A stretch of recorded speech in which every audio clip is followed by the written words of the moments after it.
There Is No Godcast is sponsored by Mixed Fabric, the go-to source for all your atheist and skeptic-related t-shirt needs. Mixed Fabric prides itself on ethical sourcing and producing top-quality shirts you'll feel good wearing and feel good buying.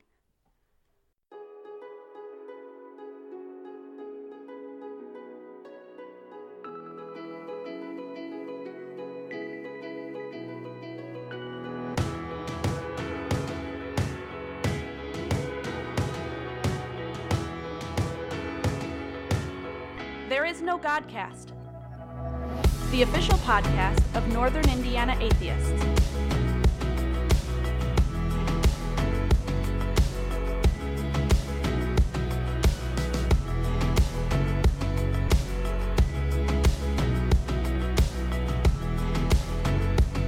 And now, here's your host, Noah Bush.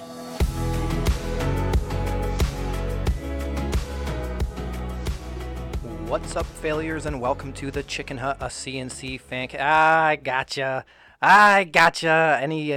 Anybody listening to this who listens to my other show is probably like, wait, what the hell? Which show did I press play on? I totally got you. This is, in fact, There Is No Godcast, but it is still me, your host, Noah Bush. Welcome back for our second episode. Yeah, so we have actually got a lot of stuff to get to today. This might be a longer than usual episode, and by usual, I mean our one other episode. When we first, again, I keep saying, I'm just going to kind of resign myself to saying we, because it's not like I'm the host of the show, but we meaning me and the people behind the scenes and the listeners, kind of all of us here at the Ting family. So when we first started really developing the show and talking about the show, I think my goal was to make it more like a 30-minute show. Like really there's, we don't have a time slot. I can make this show as short or as long as I, basically please. But I was kind of under the, I guess, impression that keeping the show to a goal of 30 minutes would be a lot more manageable for me. But I think, frankly, I was looking at it probably backward. It's going to probably be more like, it'd be really tough to keep ourselves from going over a half hour just because I, can just talk infinitely. So yeah, today's episode will definitely be at least an hour. Spoiler alert, this is one of my favorite expressions, so you'll just have to kind of get used to that too. So I've already recorded 2 segments for this. I'm recording this based on the magic of post-show editing. This is being recorded after those 2 segments have already been recorded and canned. So, but this is just kind of the intro to the show because I want to sort of introduce the segments. But I'll get to that in a second. So on today's agenda, we've got a guest. We've got Chad Cripe, who is the co-founder of Mixed Fabric, the sponsor of this show. He's going to be joining us not only to talk about Mixed Fabric, but also to kind of share his story with us on our new segment, Atheist Story Time. So last week we did Off the Cuff, and I got a lot of really good positive feedback about Off the Cuff. So I'm definitely going to do that again, where I'll just grab random topics or news of the day, or just thoughts in my mind where non-belief is concerned, and I'll just kind of, stream of consciousness style, give you guys my thoughts. And so we're definitely going to do that again. But today, we're going to do Atheist Story Time, and we're actually going to do a double dose of that segment. And Chad is going to be our second person to give us his Atheist Story Time, which is just going to basically be, people who want to come on the show. Chad is kind of an interesting case because he sort of came on the show for 2 different reasons. The kind of guests that I plan to have on this show are going to fall into basically one of 2 categories, or sometimes both, like in Chad's case. We're going to have guests that want to come on from a more personal standpoint, to just, whether they're local or not, basically just come on the show and share their stories. I've always said that I want people to be able to come on the show and share their stories, their personal experiences with atheism, whether it's coming out of the closet as atheist or just kind of their journey towards non-belief, or really whatever their story is that they want to share. I want people to come on the show. I want listeners to be able to hear these stories and kind of, find things that they can relate to, and just it's something to listen to and to take comfort in as a non-believer. So those are going to be our Atheist Storytime segments. Then I'm also going to want to have guests on from a more organizational or academic standpoint, guests who represent a particular group, or who want to come on from an intellectual standpoint to just discuss a particular topic. Like having Troy on as a representative from Northern Indiana Atheists. Chad's coming on the show, obviously, as the co-founder of Mixed Fabric, which is an atheist t-shirt company, and the sponsor of this show. So I certainly wanted to give him a platform to discuss that as well. But yeah, that's kind of how it's going to be. We're going to have a lot of different kinds of segments. You're not going to hear each one on every show, but I like that. I like that we can kind of mix it up week to week. But as I mentioned, we're going to have 2 editions of Atheist Story Time this week because it just kind of dawned on me, and you'll hear me explaining this when I cut to the next segment, that if I'm going to be asking people to share their stories with my audience, that they ought to have my story too.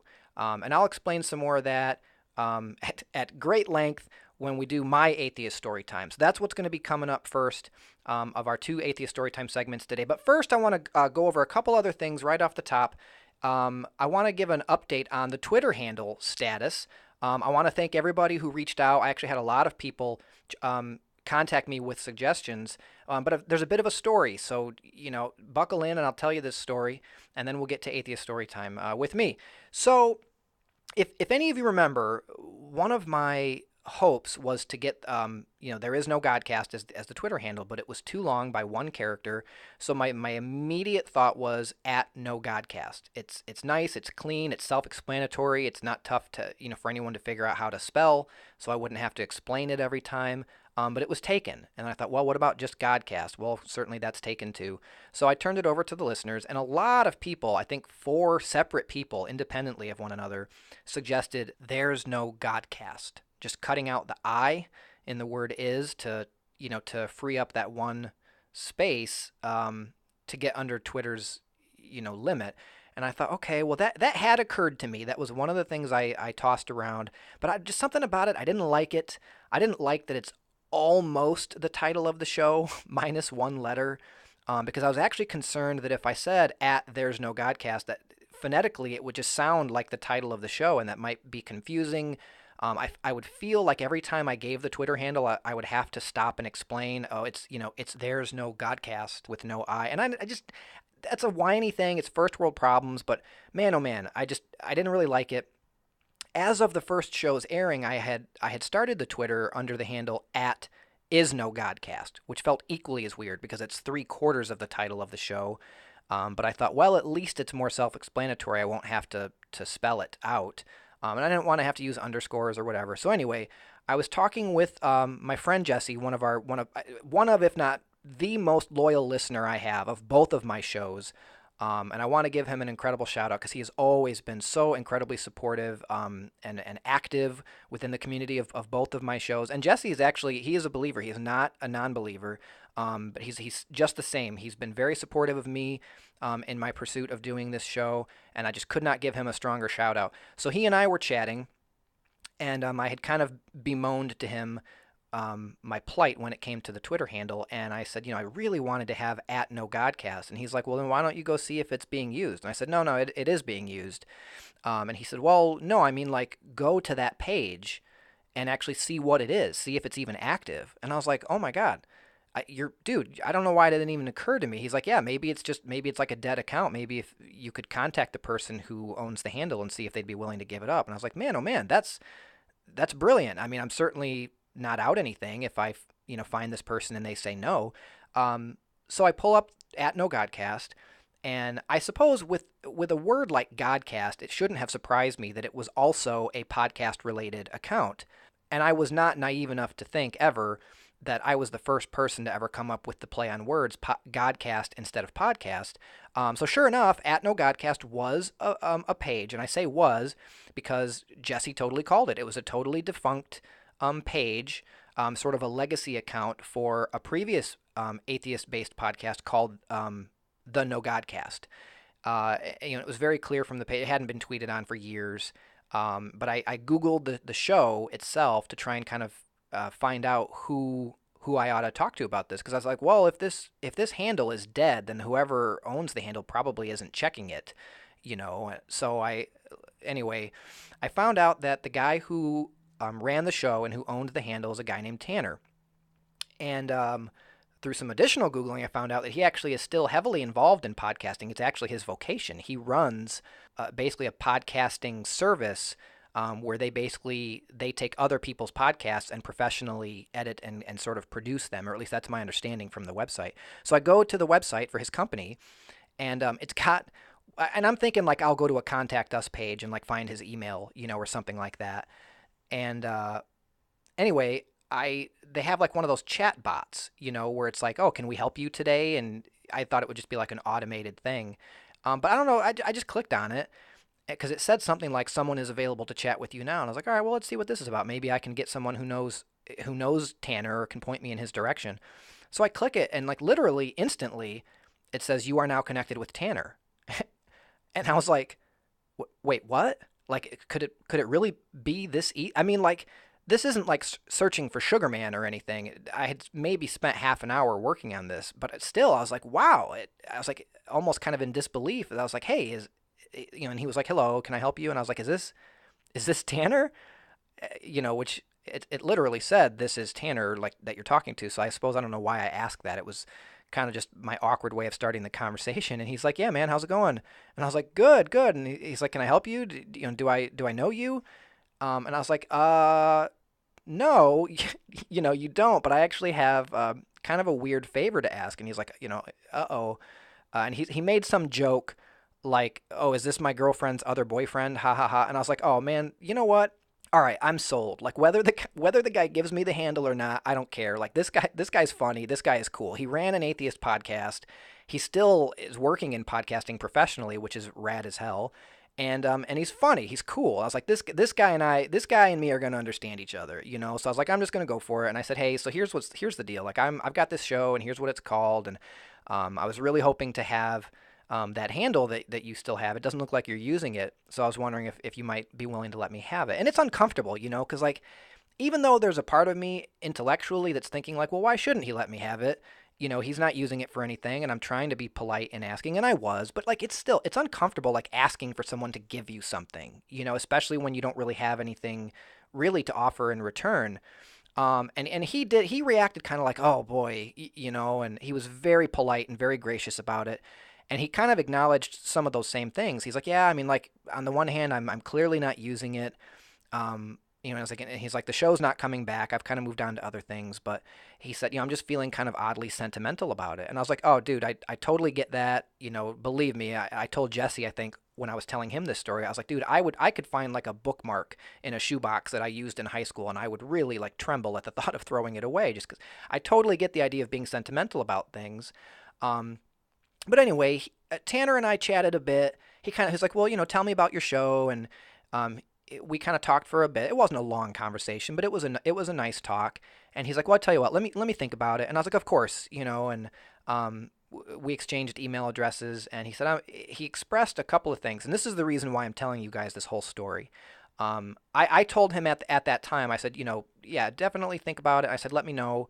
And I said, but please, I'm not going to try and like give you the hard sell. I was like, I'm not going to pester you about this. If you say no, that's fine. It's totally your right to keep the handle until the day you die and whatever. But I said, but I would appreciate it. I would really love to have it. And he's like, okay, cool. So, like a day or so went by, and I'm kind of like anxious and checking my email. And he finally emails me back. And he says, all right, so I've given it some thought. And I've decided to let you have the handle. And I was like, oh, awesome. That's a way to not bury the lead. So he kind of gave me the good news right off the bat, which was really cool. But then he said, basically, there's just one thing that I want to ask of you, basically. And it's something that I thought was very striking, because when he and I were chatting initially, he'd expressed a part of his trepidation was that a big reason why he kind of got out of the atheist podcasting game, and just he became kind of, I guess, I don't mean to put words in his mouth, but this is what I took away from it. He became somewhat jaded by the atheist community, and I totally get where he's coming from and what he means. There's a lot of bitterness and a lot of angry people in the atheist community, people who just want to tear religion down and tear down anyone who is religious, and there's kind of like a superior attitude and smugness about a lot of atheists. And he had expressed, I guess, kind of a trepidation in handing over this Twitter handle to me, I guess out of fear that, like, if I'm one of those people who's just going to be using this Twitter handle to propagate those types of sentiments, like an angry atheist type of show who's just going to, crap all over religion and the religious, and I totally get where he's coming from. And so when he decided to give me the handle, He said, I'm going to read this. I hope he doesn't mind. He said, I ask one thing of you, and this is important to me that you all hear this from me as well.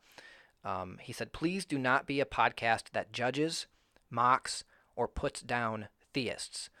It was always important to me that theists were seen as intellectual equals, human equals, and worthy of our efforts to engage with them for the sake of understanding one another. I never wanted mudslinging, and I despise the arrogance of many armchair atheists who would dismiss an entire person's intelligence or worth simply because they believed in a God. I hope that you will honor the handle and be a better class of atheist. So those are Tanner's words, and I thought, man, that is fantastic. I wanted to pass that sentiment along to all of you, and I wanted to thank Tanner on the air for allowing me to take over the handle. So I've got it; it's official now. He relinquished the title. Or the handle, and I swooped in there and scooped it up. So you can now find the show at No Godcast. But thank you so much to Tanner for his graciousness in allowing us to have that, and thank you so much for the encouragement and the words of wisdom. I could not agree with his sentiment more. I have said from the very start, and like I'm guilty of this. We all are, but we all need to try and do our best, because really the purpose of this show is not to suggest that religious people are less than. It's kind of the exact opposite. It's just that I think a lot of religious people see us as being less than, and I don't mean to make that generalization, but there is truth to it. The purpose of this show is not to be an angry atheist. It's kind of because I want religious people to not see us that way. I want to have good, productive discussions with people of the faith, because I want them to see us as not inherently bad people. And it would be wrong and hypocritical of us as atheists on so many levels to basically treat believers the way that we are complaining that they at times have treated us. It's kind of the whole two wrongs don't make a right thing. And so there you go. We've got the Twitter handle. I wanted to share that story with you guys. I told Tanner he has an absolutely standing invitation to come on to the show anytime he'd like. I'd love to discuss, theology with him and non-belief with him. He's a classy guy, and we really appreciate the assist. So, without further ado, we'll take a quick break, and by quick break, I mean that I need to transition between segments. So I will do that and probably go to the bathroom and whatever, and when you come back, you'll be hearing my Atheist Story Time. We'll be right back. And then repeat again. Performance feedback revision, and then repeat again. Performance feedback revision, and then repeat again. Go tell a friend. Every single strand of DNA in a cell is a masterpiece, written by genius, not God, selected naturally. Performance feedback revision, evolution crafted genes just like mine. So I write rhymes to entice your mind to attract to me. Why? Cause my passions just happen to get up in your synapses, and that makes women want to mate and men want to make strategic ties happen, and sometimes women want to make the ties, and that's okay. All right, welcome back everybody. The song you just heard is Performance Feedback Revision 2.0 by Baba Brinkman. Definitely want to thank him. He was kind enough to give us permission to feature his music on the show. And we definitely want to point you in his direction if you're interested in hearing more. Music.bababrinkman.com. That's BABABRINKMAN. Baba is a rap artist, a science communicator, and an award-winning playwright based in New York. His music is all very atheist-centric and science-centric. So I've listened to a ton of his stuff. That's the song that I picked for today, but we'll be featuring his music periodically in the transitions to the show. So we thank Baba Brinkman for giving us permission to do that, and hopefully you will go to his website and check more of his music out and support him, support atheist artists. Okay, so without further ado, Atheist Story Time with me.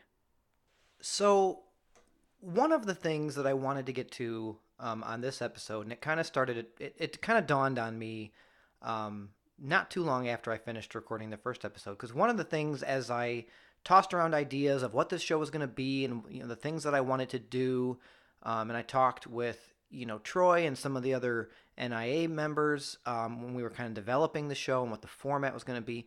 One of the things that I was really interested in doing, because of the fact that this is ostensibly this is a Northern Indiana based show, the whole area, Northern Indiana, Michiana, kind of like a Midwestern, Northern Indiana centric show, but really it's meant to be applicable to anyone, anywhere, but I did still want to find some way to tie it to this locality, because of the fact that Northern Indiana Atheist is my partner in doing this show and kind of cross-promoting the show.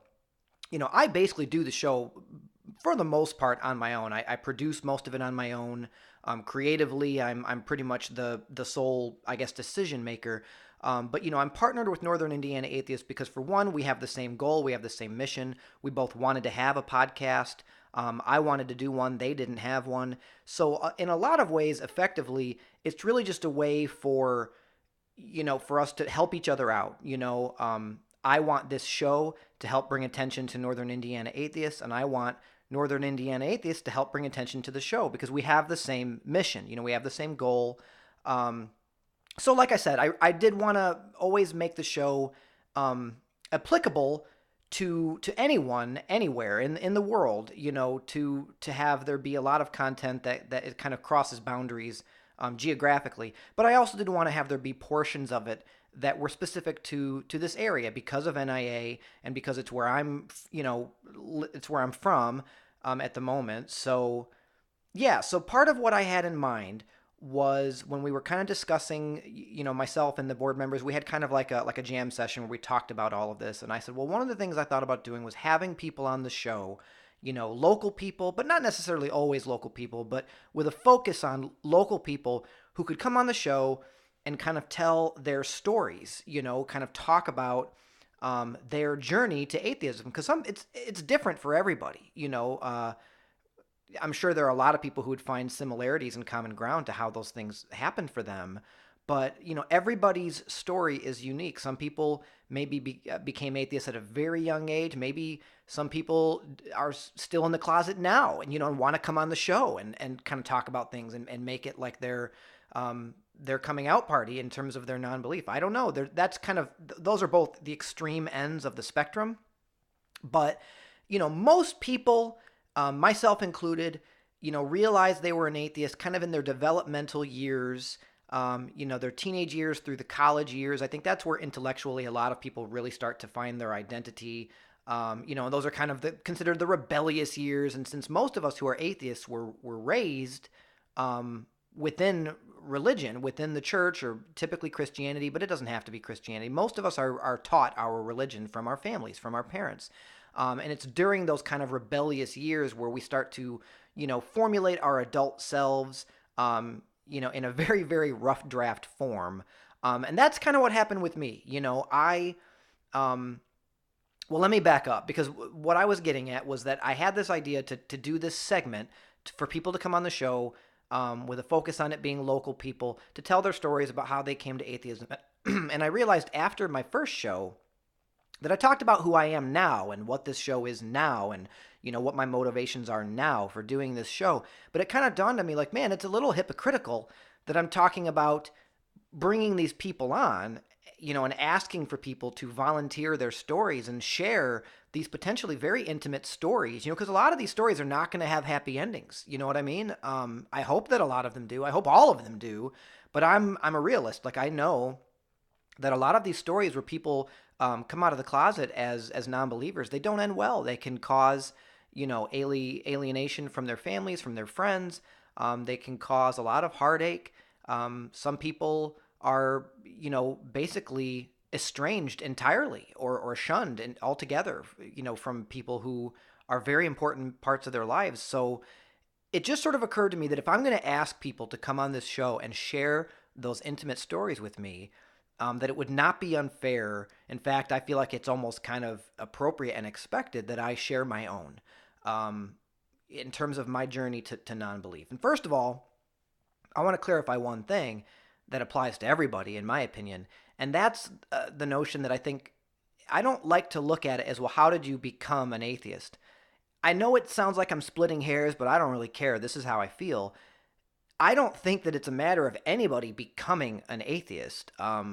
I believe that we are all born atheists. We're all born babies, but, we are not inherently born religious people. We are taught religion. As of right now, my kids are still young enough that they don't have any concept of religion, really.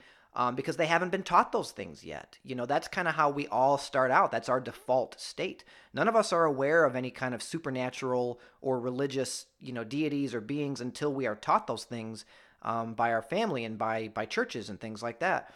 So when I talk about quote unquote becoming an atheist, I guess that's just kind of it's just sort of an aesthetic way to describe it, but I prefer to think of it more as, when did you come back to atheism?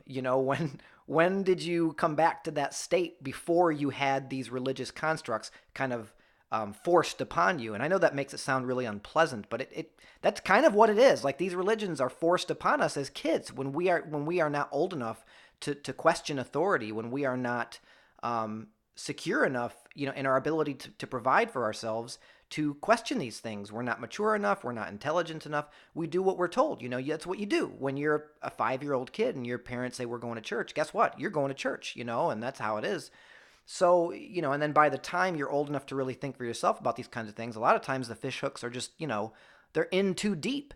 And some people just get ingrained in those ways. And that's why religion has been perpetuated for as many hundreds and thousands of years as it has, because that's just kind of how it works.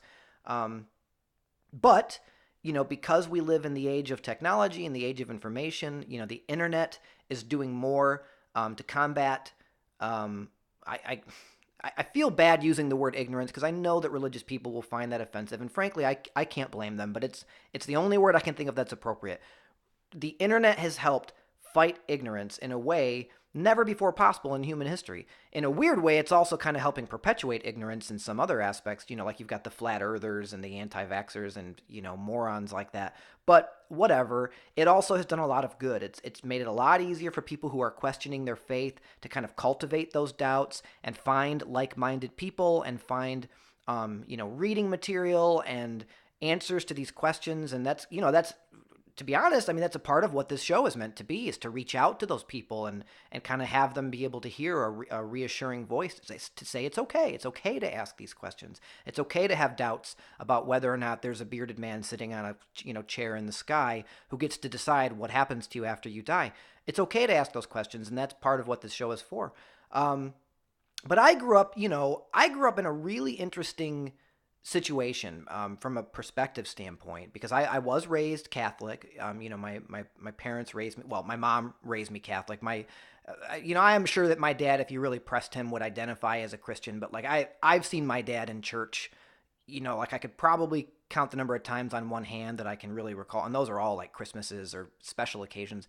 And my dad's not Catholic, so I don't think that's something that they ever really that was something that was never really kind of made an issue of in my house, and not in a negative or a positive way. It just kind of wasn't a thing. My mom was Catholic. She was the one doing a lot of the raising where religion was concerned. So that's how I was raised.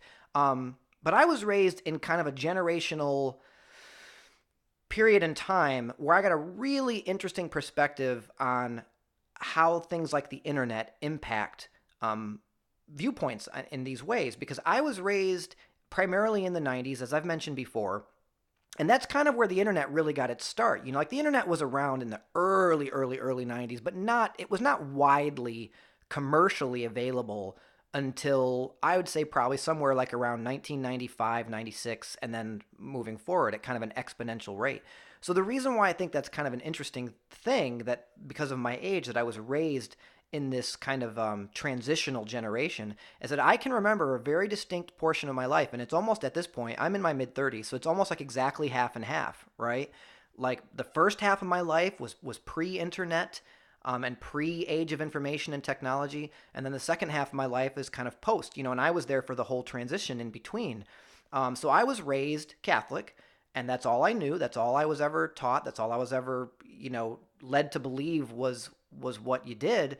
And that's kind of how it was. You go to church basically every Sunday. Every once in a while, there'd be some reason why we wouldn't, or, whatever. But for the most part, that was how it was. Me and my brothers and my mom, we all went to church, which I remember always sucked, because I was a pro wrestling fan, and there was WWF, used to be WWF, would have, I think it was WWF Superstars or something like that. It was on every Sunday at like 10 o'clock. And church was always like at 10:30, so like we had to leave at like 10 10 or 10:15, and it would always make me so angry because back then I'm like a kid. Like I want to stay at home and watch wrestling, and I got to go to dumb church, boring church where I just basically sat there and daydreamed for 60 minutes until it's time to go. But yeah, and we did, my brothers and I all did catechism classes, which was like Wednesday nights for like another hour, where I would have much rather been doing something else. But whatever, it is what it is. And I want to take a time out, and I do want to admit something, okay? Because I want to try and be objective about this, and I want to try and be as fair as I possibly can. I have to admit, it's not all terrible, It's not all nefarious. It's not all with bad intent. It's really none of it's with bad intentions for the most part. I could say a lot of things about the Catholic Church as an institution, but for the most part, as I've always said, I think most people, whether they're religious or not, are just good, decent people. And I believe that's true within the scope of the Catholic Church, just as much as it is in most churches and most people culturally worldwide. So, when you're going to church and when you're going to catechism and things like that, a lot of what they teach you is really just generic morality, right? Dressed up, in the theme of Bible stories. And that's something that I've always kind of admitted, that like, just because I don't believe in God doesn't mean that I reject everything described in the Bible. Like there's a lot of good stuff taught in the Bible. And that's a lot of the stuff that they're teaching us as kids, in church and in catechism and things like that. So I have to admit, just in the sake of fairness, it's not all terrible. It's not all hellfire and brimstone. Like a lot of what they're teaching you is like, Jesus said you should be nice to people and, you shouldn't steal things. And here's a story about that. And, like you know what I mean? Like most of the bigger stories in the Bible, and a lot of it's just good old fashioned morality. So, but it still sucked. I still hated it. And I did from a very early age, I was very inquisitive and I was very attentive. And from a very early age, I remember kind of formulating doubts, but just not really understanding how or what the purpose would be in expressing those doubts, as I went through things like catechism and as I started receiving the sacraments. You do your first communion, I think, is the first big one, and then you do your first confession, and I just went through the motions because it's what I was taught to do. And then I think it was around the time that I was approaching confirmation, which is the big one, right? Like that's where you're like a full-on official like Catholic, like you're basically entering adulthood from a religious standpoint. And I think you usually are confirmed somewhere in the neighborhood of like 14 to 16. I can't remember exactly, but I know that there's a lot more preparation for confirmation than there is for the other sacraments. It's like almost like a year-long thing when you kind of start your pre-confirmation classes and your journey and such. And I think that's where I was getting old enough where I kind of started to really put some thought into it. Because as I went to these classes, to prepare for confirmation, they started really talking about, what a big commitment it is and what a serious commitment it is. And you have, there's like a big ceremony that you have to get up and you have to like swear. You have to swear this vow, to God and to your priest. And I think even like the bishops typically come for confirmation ceremonies, but like whatever, it's a really big deal. And that was kind of at the point where in my mind, in my heart of hearts, I was kind of at a point where I was ready to accept, like, this is all bull. Like this, none of this is real. I don't honestly believe in any of these supernatural elements to Catholicism or to any of it. Walking on water, the resurrection, the virgin birth, like none of that. Like I was like, talking snakes, Noah in the ark. I was like, no, I'm pretty much ready to accept that like these are just stories, and some of them have good points and some of them don't, but they're just stories. So I was getting to a point where as confirmation was approaching and I was taking these classes, that I was kind of starting to ask questions in the class that were getting more and more pointed. And I remember my teacher, I won't dime him out and say his name, but I remember very distinctly who he was. I asked a question one time that the look he gave me, I'll never forget. And he basically he didn't even bother trying to start answering. He just asked me to step out. He just told me just go wait out in the hall. And I don't think I remember that he was angry, but he did not like the question. And I remember there was this playground out in the yard where our church was. And so I stood out in the hall for 5 or 10 minutes. I don't remember how long it was, but I stood out there waiting and assuming that he would come out at some point and talk to me, or I could tell that I had done something wrong. I wasn't an idiot. I was aware that I had offended him with my question. Frankly, I don't even remember exactly what the question was. But after 5 or 10 minutes or so, I was like, man, I don't think he's coming. Like, I think that he pretty much just kicked me out. So I remember, like, I went outside and just kind of played on the playground. And, like, I wasn't a little kid. I was a teenager or a pre-teenager at that point. So I wasn't really the type of age where I would play on playground. But, like, I don't know, what else was I going to do? We didn't have cell phones back then. So I just kind of hung out, like, on the slide and just hung around until the parents started coming. And I remember, eventually, my memory is kind of fuzzy because a lot of times you don't aware that you're having these really significant life events as they're happening. So your brain doesn't really know at that time to really be paying close attention. So I don't remember exactly what the sequence of events was. I'm sure that this teacher probably spoke to my mom, and I'm sure I knew I was going to be in for it. But at the same time, I was kind of ready for it. I would almost kind of say that there might have been a part of me that asked that question of that teacher, almost like spoiling for a fight, because I was kind of at the point where I was ready. Like, I was ready to say, you know what? I dare you. Like, I dare you to get mad at me for asking this question. It's a reasonable question, and I want the answer because you guys are basically telling me that I've got to swear this vow. And man, like, whether I believe this stuff or not, I at least respect you enough to not want to get up there and take this vow if I don't believe it. I know it sounds backwards, but like, I actually think that would be more disrespectful to get up there and to take this vow knowing that I didn't really mean any of it. Like, hey, if you guys believe all this stuff, then you guys have your ceremony and you guys eat your wafers and drink your grape juice, and whatever, and have fun. But if you want me to get up there and swear an oath, whether I believe in God or not, I don't want to be inherently disrespectful of your institution. So anyway, that's kind of where I was coming from. So I knew going home that I was going to wind up kind of having to defend myself, but I was ready to do it. I'm a teenager and I'm kind of I'm a little know-it-all at this point. And I remember having the conversation again. It's not all a crystal clear memory to me, but I remember having the conversation with both of my parents where they were basically at the time just ready to be like, look, this is just how it is. You're getting confirmed. And I was like, look, here's how it is. No, I'm not. And my parents, I don't know, I don't know if they'll be listening to this or not. I know my mom is, for the record, this probably sounds bad, like how I'm explaining all this, but I just want to say unequivocally, my parents are good people. My mom is the nicest, most supportive person in the universe.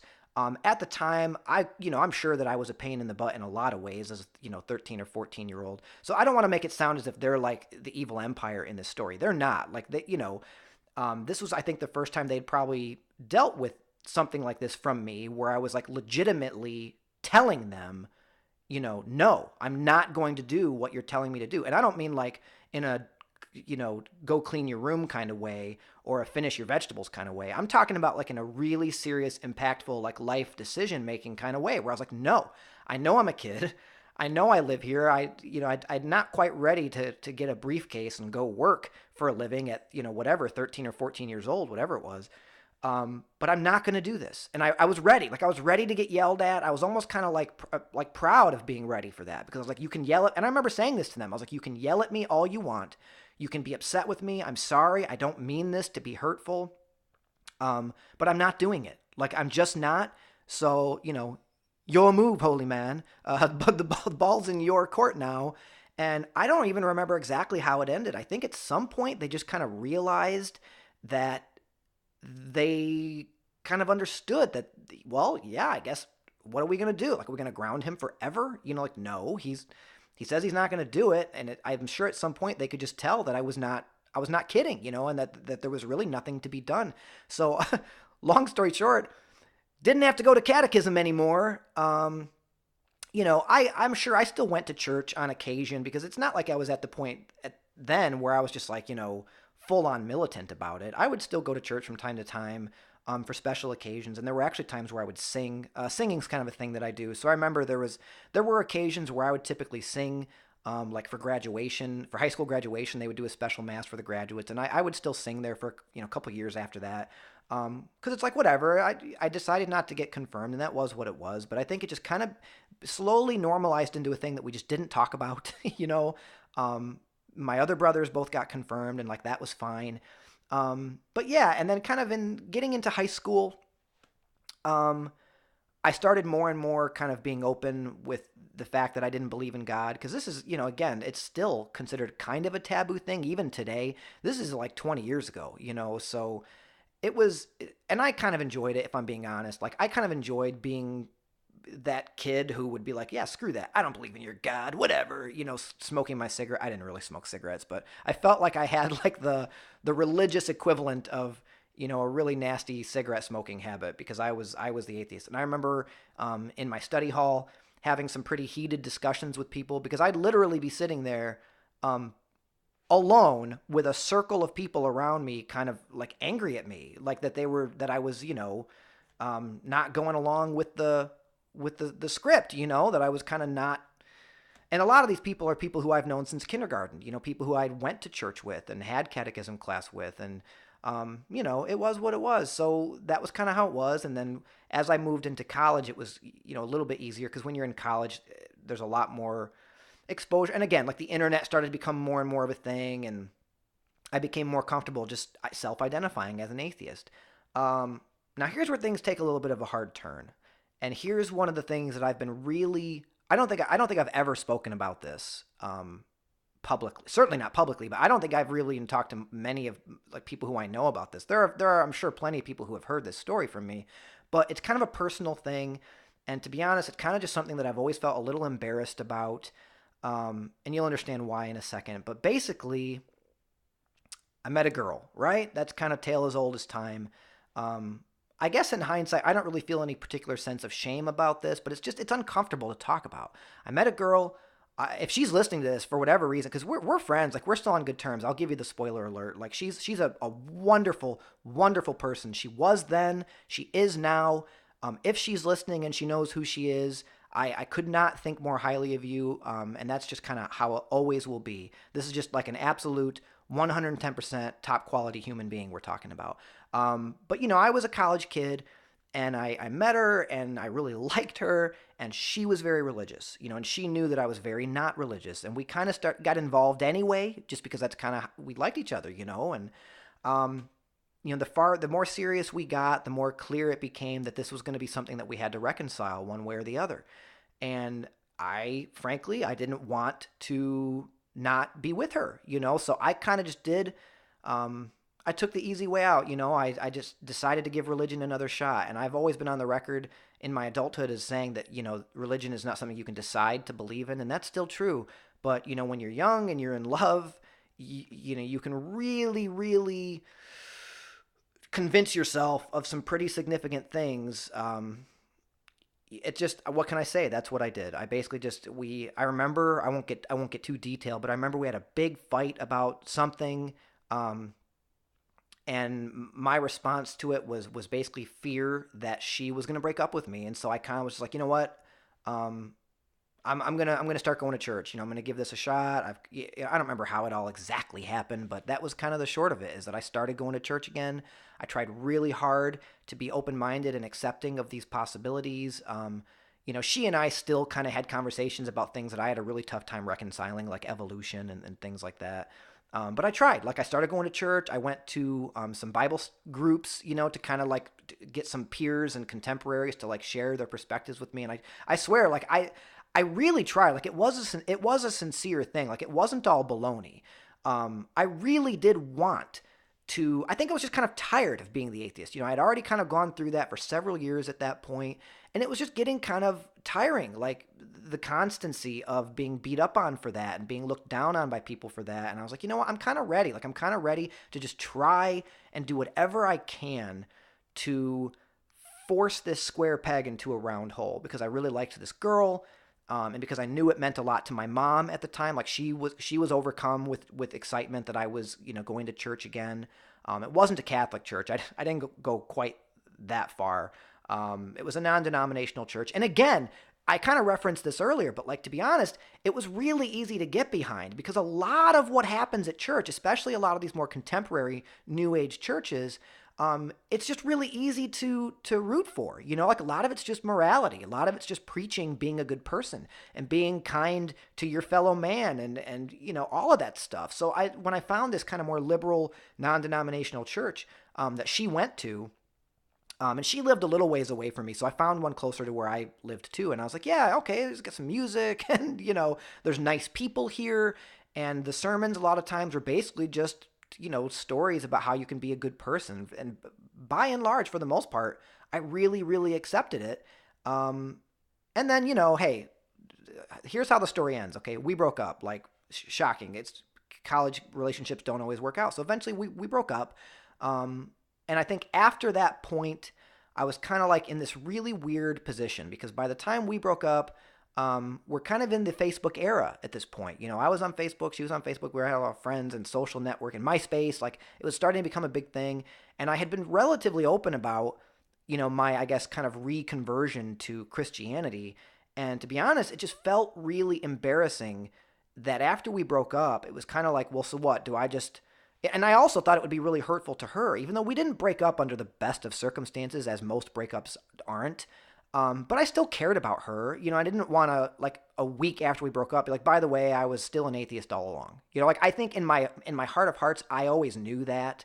But I felt like it would almost be hurtful to her to be like, yeah, the last year and a half, 2 years, or whatever it's been since I started, going to church again, I kind of always knew that it wasn't right. It wasn't for me.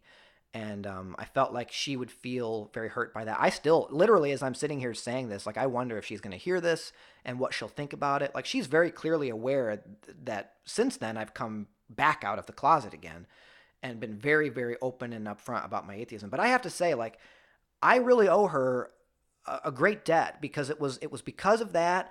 It was because of those years that I kind of spent my time not being totally untrue to myself. Like, my personality was basically still the same. I was still the same person, but just I was not true to myself in that way, and that's a very big way, that I believed in God and I didn't.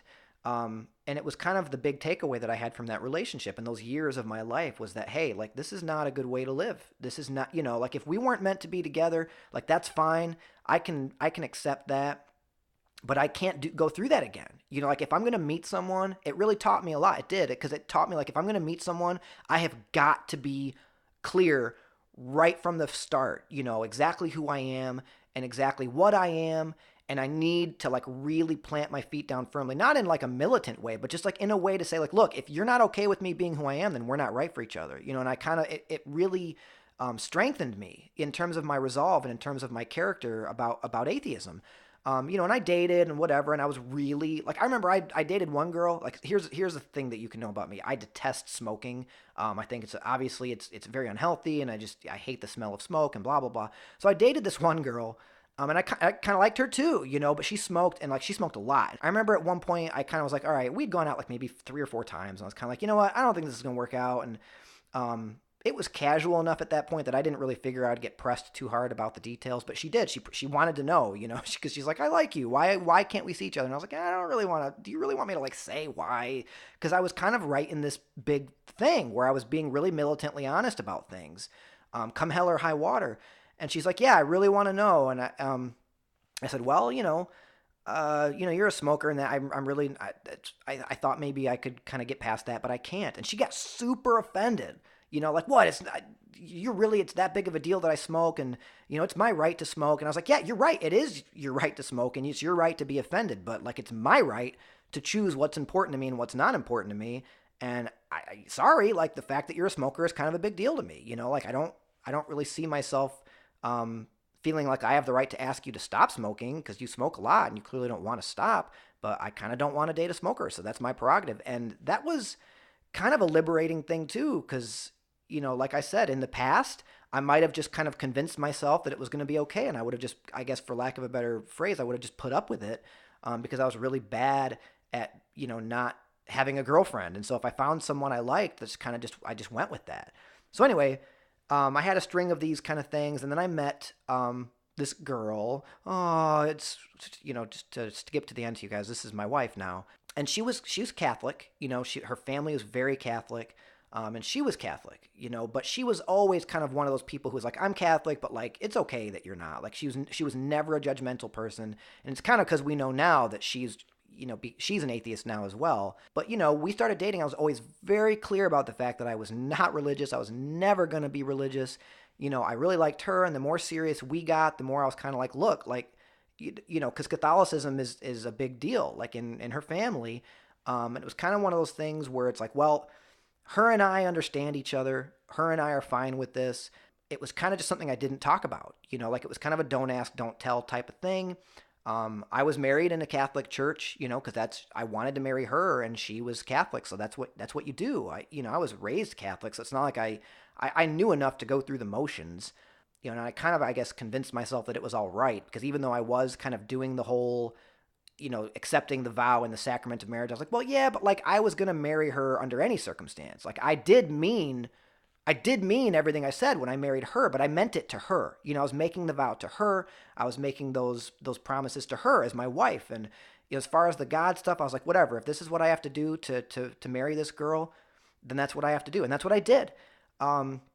And she was a practicing Catholic. I mean, for years, even after we got married, she would go to church. I think there was actually a couple times where she even kind of convinced me to come with her, and I would always be really honest about it. Be like, look, this isn't going to change anything. But she would kind of just be like, well, I just kind of would like the company. I'd like not to go alone.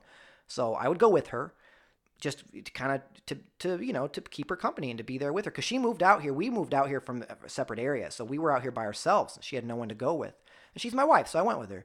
But then kind of slowly over time. And I guess I don't want to veer too much into the arena of telling her story, because maybe at some point she'll want to come on the show and talk about that for herself. But I remember I was watching the movie Religulous. It's a documentary. For any of you who haven't seen it, watch it right now. It's amazing. It's very entertaining, and it's pulpy, and it's funny. It's a documentary done by Bill Maher, the guy from Politically Incorrect. I think it's on HBO, and he used to have a show on, I think, NBC, but that got canceled. Anyway, he did this documentary, and it was so good. And I remember she was kind of doing something else while I was watching it, and I was just laughing and having a riot, because it's a great it tastes really good going down, and she watched it, and she kind of started like to laugh at some of the points where he was kind of making points that sort of emphasized the silliness of some of, organized religion. And I kind of started noticing that. And I remember, like, after we watched that movie, that's where we started having, I think, the conversations that became her journey towards non-belief, where she started to she was always very open-minded and liberal, I think, politically speaking, which in a lot of ways didn't jive with Catholicism in terms of like her support of the LGBTQ community and things like that. So anyway, yeah, we watched this movie, and she kind of started to come around, and gradually she started feeling more comfortable asking these questions. And at some point, I don't remember exactly when it was, she was like, you know what? Yeah, I think I'm kind of with you, hun. Like I think that I'm an atheist. And I was like, oh, that's awesome, but I'll try not to pretend to be too excited about it. So that's kind of right around the time where I knew she was, with me. That's, I think, what gave me the courage and the confidence. I know I'm like being really self-congratulatory here by saying courage and confidence and things like that, but that's kind of where I kind of was like, you know what? I had always kind of held on to this embarrassment of these years that I'd kind of gone back to Christianity, and I felt I didn't want to, be a flip-flopper and all that, but I was like, you know what? I got to come out with this. I got to come clean. I got to be who I am. And it was right around that time that I started seeking out Facebook groups and support groups and things like that. And that's where I found the group where I wound up meeting a lot of the people who are now in Northern Indiana atheists, Troy and people like that. Yeah, and then slowly but surely I would start to post things on my Facebook. I don't know that I ever did like a big, like, guess what? I'm an atheist. Because like I had already done that when I was 16. A lot of people who I hadn't been in touch with through my college years, as far as they were concerned, I was never not an atheist, So it felt disingenuous to do like a big coming out of the closet thing. It was kind of a soft launch, I just kind of slowly but surely started sharing more links and posting more status updates where I would kind of, be open and candid about my criticisms of religion and my non-belief. And then it just kind of came to a point where I was like, look, this is pretty much how I am now. I've been this way for a while. I've pretty much been this way forever, but I'm going to be open about it now. And that's kind of where things started, and the rest of the story I told you last episode as far as what brought me to this show. And my atheist, activism and things like that. But that's it. That's it, guys. That's my story. I hope you enjoyed it. Gosh, I feel good. I feel cathartic. That was. I hope that wasn't too personal or too. I don't know. Like I'm sure that there's some parts that I left out. Nothing that really changes the narrative. But I don't want to. Like I said, I don't want to portray my parents or anyone else who's kind of appeared in this story as bad people. There's no one in this story that I have any issue with. Everyone is entitled to believe what they believe. I think that by and large, I was raised in a very good moral upbringing. And whether I have issues with Catholicism or not, I was raised in the church, and the church is, for better or worse, where I got my morals. What I take issue with is the notion that church is where you have to go to get your morals. There are plenty of cultures worldwide. You've got Hinduism, you've got Buddhism, you've got, the various different religions in Africa and the tribal beliefs of the First Nations people. Like, one of the issues, and I'm sort of going off on another tangent, but like one of the issues I've always had was like, well, Noah, you always say you think you're a pretty decent guy, and I think I am. They're like, well, but how were you raised? Aha, checkmate. You were raised Christian, and you have good morals, and even though you pretend you're an atheist now, you got your morals from Christianity. I'm like, yeah, I did. That's true. But I could have just as easily been taught those morals without being taught that snakes can talk, and that women can become pregnant without having sex with, I could have been taught those morals if I had grown up in China. I could have been taught those morals if I was raised in Switzerland or Sweden, where there's, a really, really high rate of atheism and agnosticism. So yes, I gave credit where it's due. I was raised within the church. My priest growing up, for all intents and purposes, was a very good, nice man. He does, he's not the type that, it's not like most priests are pedophiles. Let me just call it right out for what it is. It's terrible. It's awful. It's one of the biggest issues that I have with religion, if not the biggest issue I have with organized religion, is the sexual abuse. But that doesn't mean that every priest is a terrible person and who wants to molest kids. My priest was a very normal guy. I was an altar boy. So I spent time, at the church more or less alone with the adult, the members of the clergy and the deacons and things like that. And I never experienced anything other than good, honest people, as far as I was aware. And that was how it was. But just the older I got, the more I realized that it was all baloney. And from there, there were bumps along the way, with my parents, with my catechism people, with friends in high school, with, romantic relationships that I've had. Yeah, there've definitely been bumps. But at this point, I'm a full-grown man. I'm very comfortable with who I am. Clearly, I'm sitting here talking to a microphone, telling my story to anyone in the world who wants to hear it. But I wanted to share that with you guys. I felt like it was something that you all deserved to know. I'm asking you to trust me with your stories, and it would have been wrong of me to say, well, but you can't have mine. So I tried to kind of give you guys as much detail as I could without overexposing the privacy of anyone else who kind of appears in the story, either directly or non-directly. But there you go. That's my story. That's how I became an atheist for the second time. I guess for the third time, because if I was born an atheist and then I came out in high school and then I kind of came out, post-college, I guess I just really can't make up my mind. I always knew what my mind was as soon as I was old enough to make it up for myself. But don't worry, there will not be any more conversions in my future. This is it for me. They say there are no atheists in foxholes, but yeah, I don't know. I don't really plan on being in any foxholes anytime soon, but this is it for me. This is it. So, okay, let's move on. And by let's move on, I of course mean let's take another quick break. You can hear a little bit more music from Baba Brinkman. That's music.bababrinkman.com. BABABRINKMAN. That's Baba Brinkman. And we'll be right back with our interview with the co-founder of Mixed Fabric, Chad Cripe.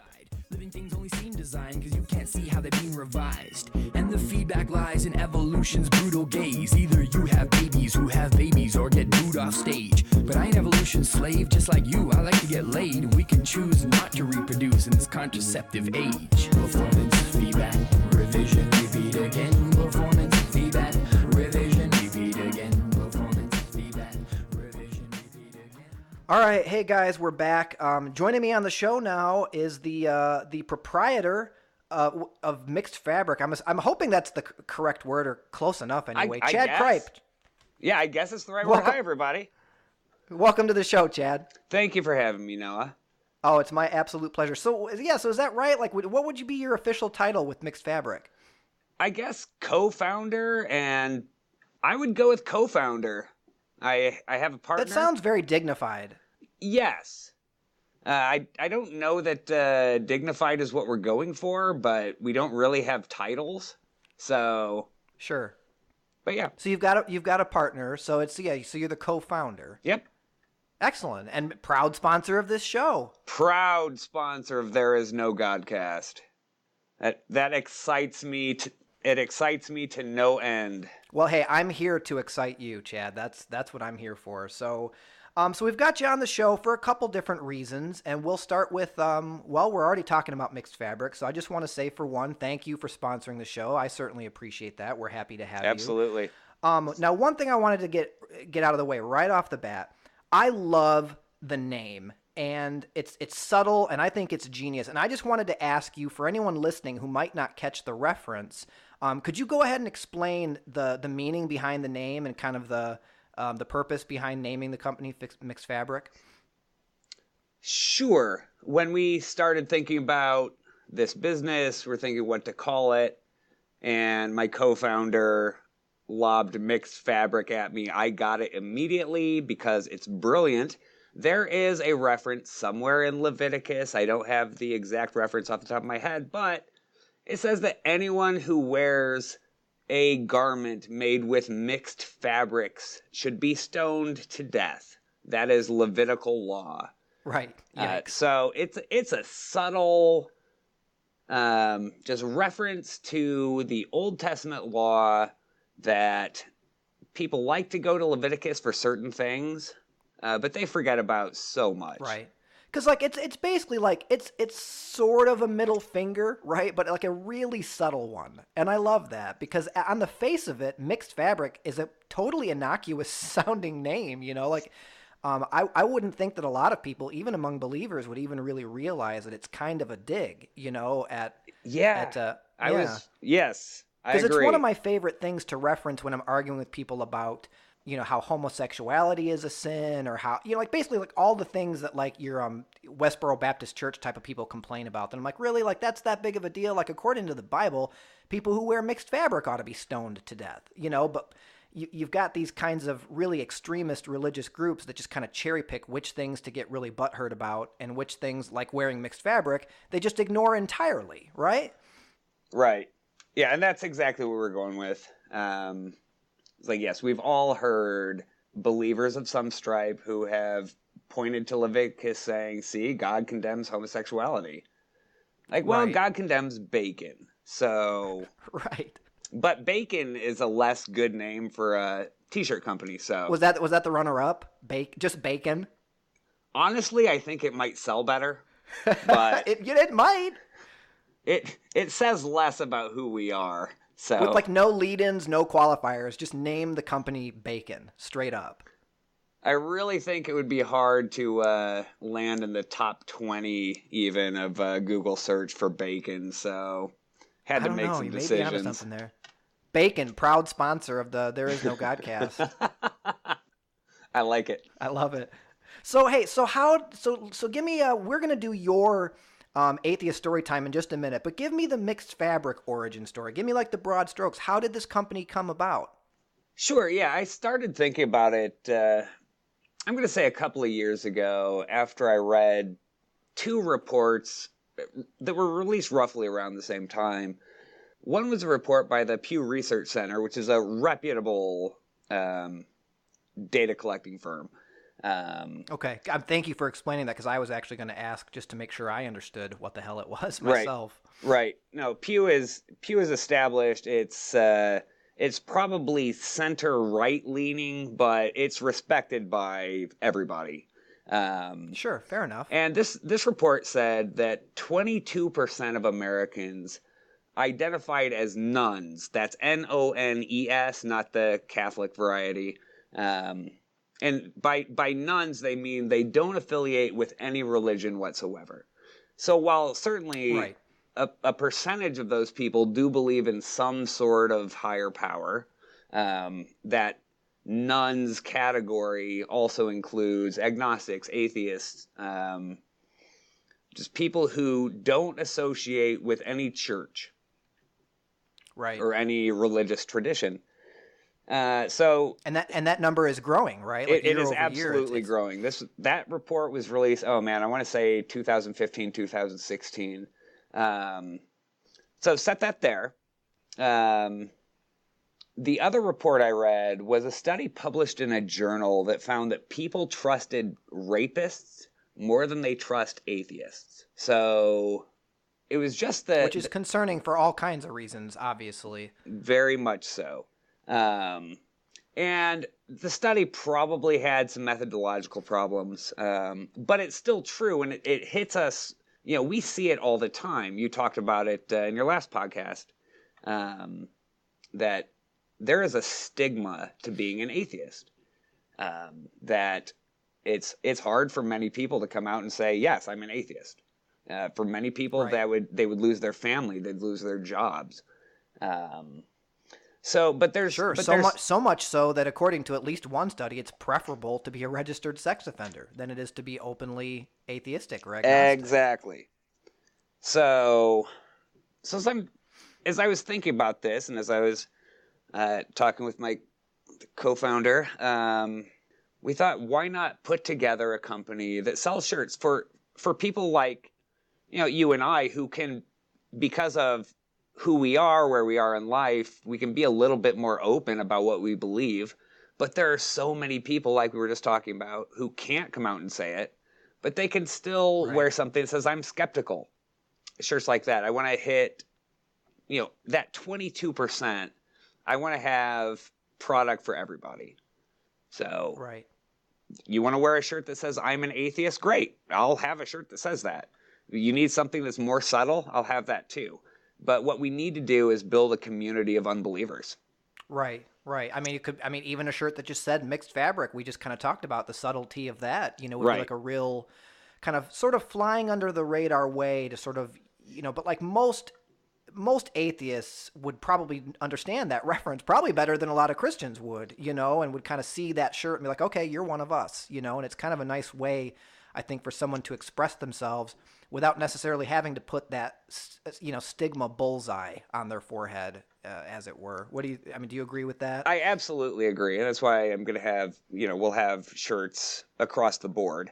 My personal favorite, because we talk about the stigma that atheists face, there is a running joke in atheist communities that believers think that atheists eat babies. So Right. my favorite shirt will always be the one that says, I don't eat babies. Let's just call it right out Right. for what it is. Right. I don't. Well, that's great. So what kind of schedule are you guys looking at this point? I know that when I first released the episode of the podcast, you guys were real close to having the website up. What kind of timeline are you guys looking at in terms of actually coming to market and being able to take orders? I would say we're still really close, and I'm excited that you asked, because I'm going to announce this here, but I will let you announce when it actually happens.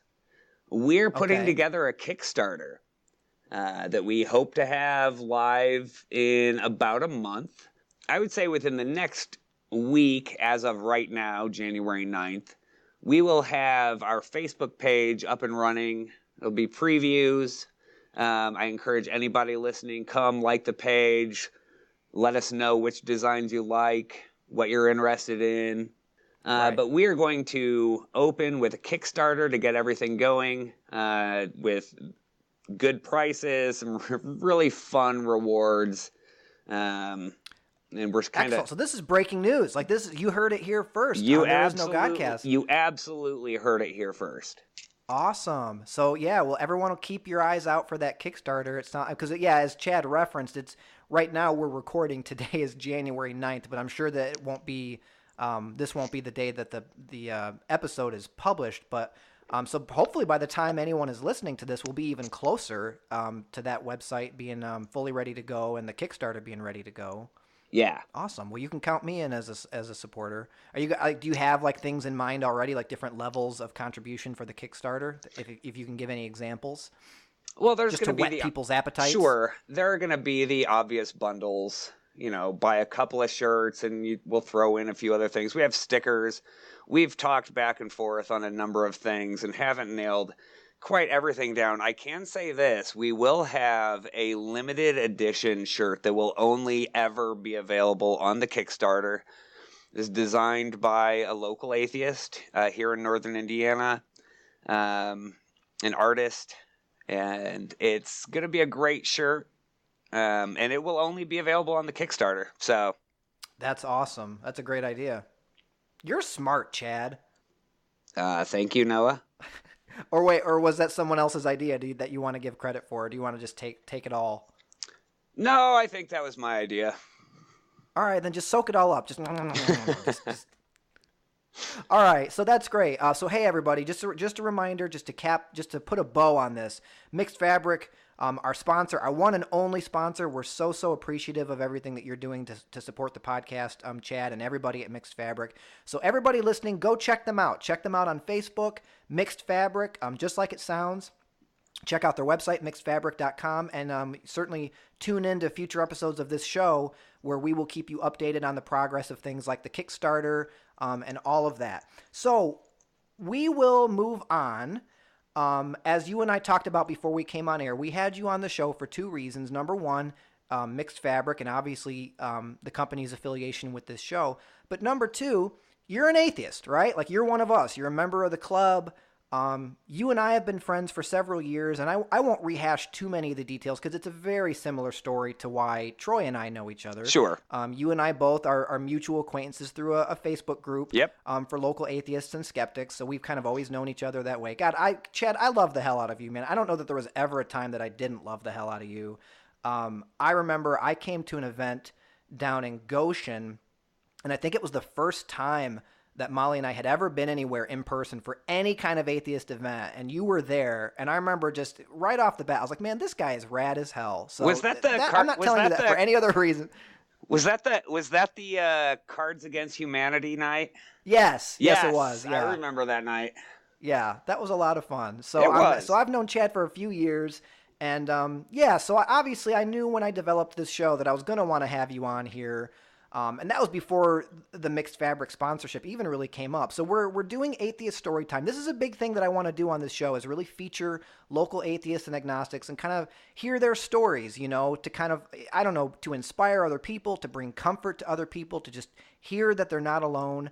And I remember you told me, like, I'd really like to tell my story. I think a lot of people will find common ground in what I went through. So without further ado, I'm just going to turn the floor over to you, Chad. Take it away. What's your story? Oh man, I'm hoping I'm envisioning right now organ music. Do you know why? Why? When I was growing up as a very conservative, evangelical, fundamental Christian, every Sunday night on the radio, we would listen to a radio program called Unshackled. And there was very dramatic organ music. So that's sort of what I heard in that pause, like, as you say, turn it over, here's your story. Yeah, no pressure. Just go. Just entertain us. So yeah, I was raised in a fundamentalist Baptist church. We were at church all of the time. I grew up believing that I would go into the ministry, and so when I graduated from my evangelical high school, I went to 1 year of Bible college, and I went to a conservative Christian college, graduated in 3 years. I started seminary almost immediately. I completed my master's at a conservative evangelical seminary. And so you were not messing around. You were not just like, oh yeah, I was raised religious. You were like full on, like ready to take the full plunge. on, have a degree from seminary. Now there was a thing where I was so young, and in most churches there are 3 job options. You can be a senior pastor, you can be a youth pastor, or you can be the music pastor. Well, I'm not great at music, certainly not trained in it, and I don't like kids that much. I mean, my own are great, but other people's, case-by-case basis. So I get it. But I want to go back to sort of the origin story, I guess, of why I went to seminary in the first place.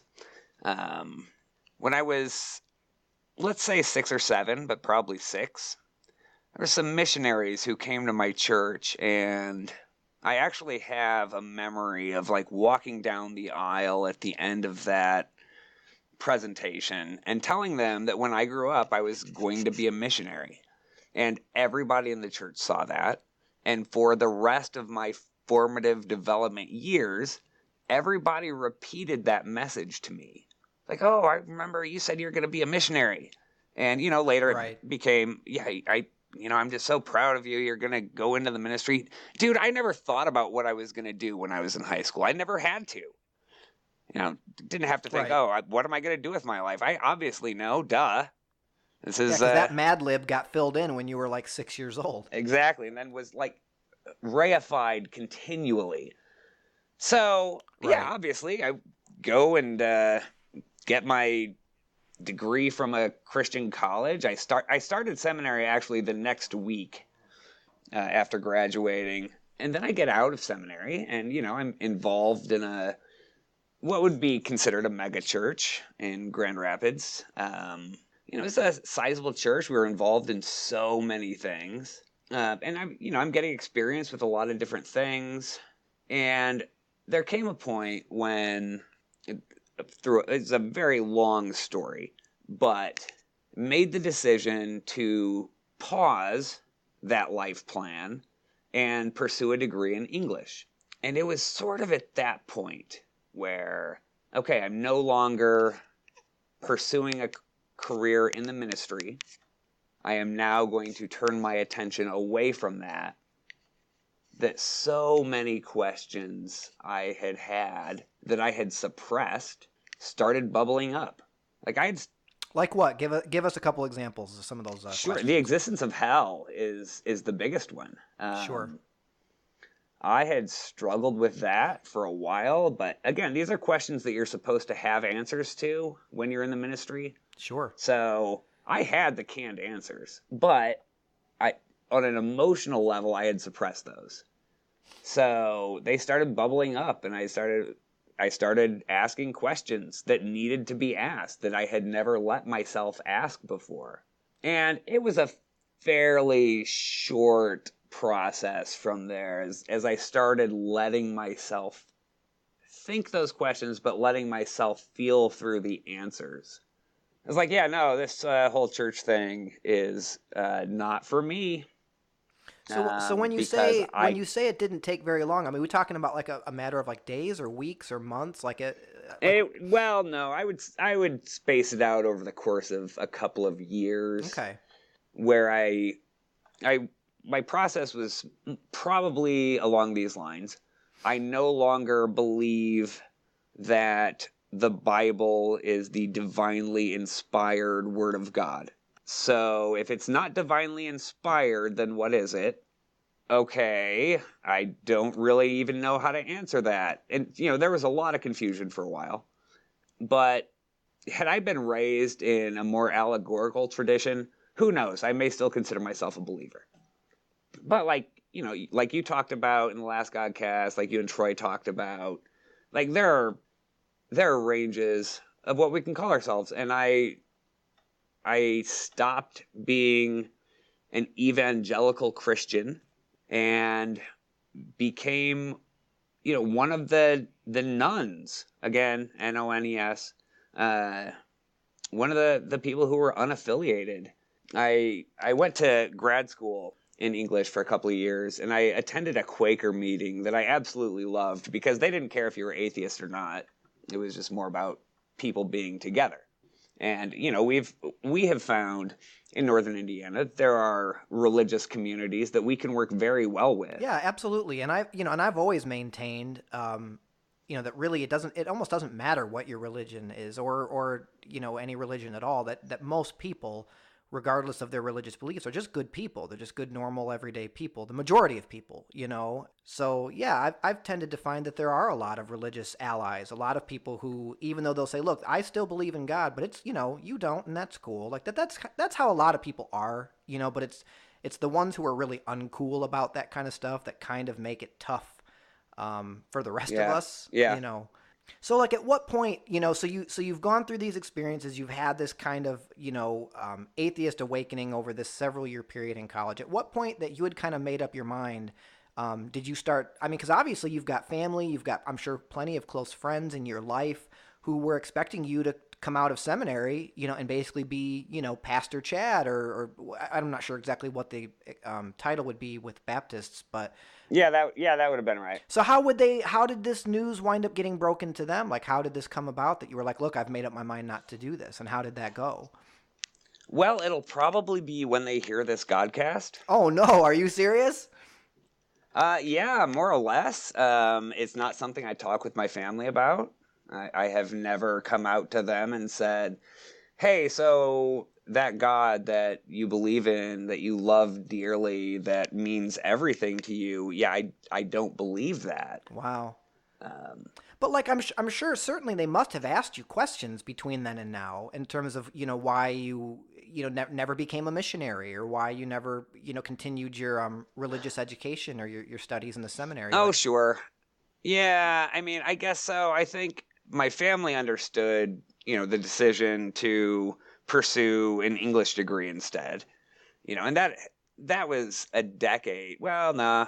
8 years or so after I even graduated from seminary. Mm-hmm. So you tended to just kind of lean on that, just be like, English was kind of more my preferred area of study, as it turns out, and they always just kind of accepted that.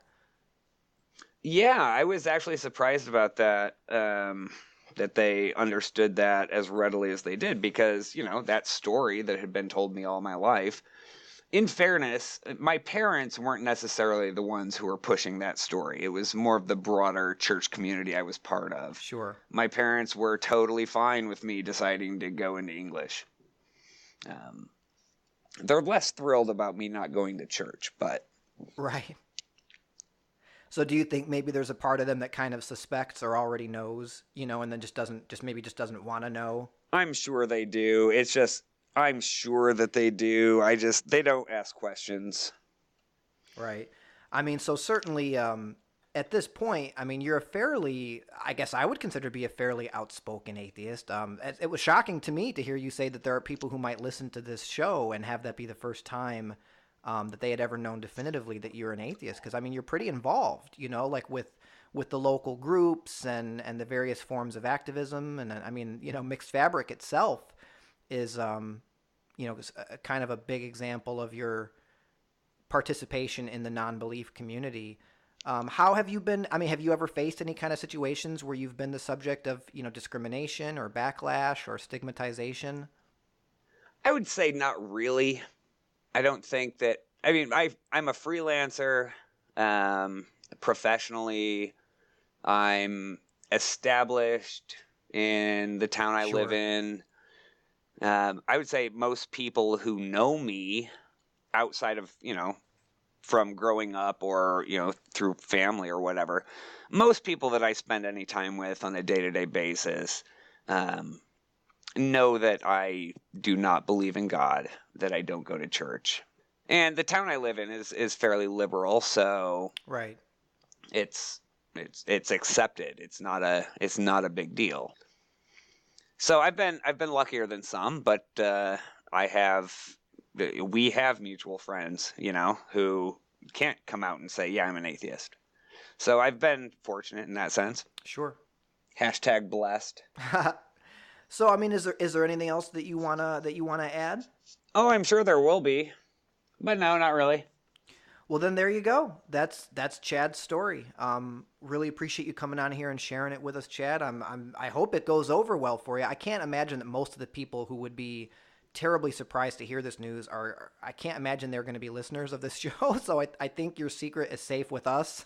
Exactly. And if it's not, it's not. So it goes. Well, that was really cool of you to come on here and do that. I really appreciate that, and I certainly hope nothing negative comes of it. But just the same, we appreciate the sponsorship, and I appreciate your friendship, and I appreciate you coming on here and sharing your story, Chad.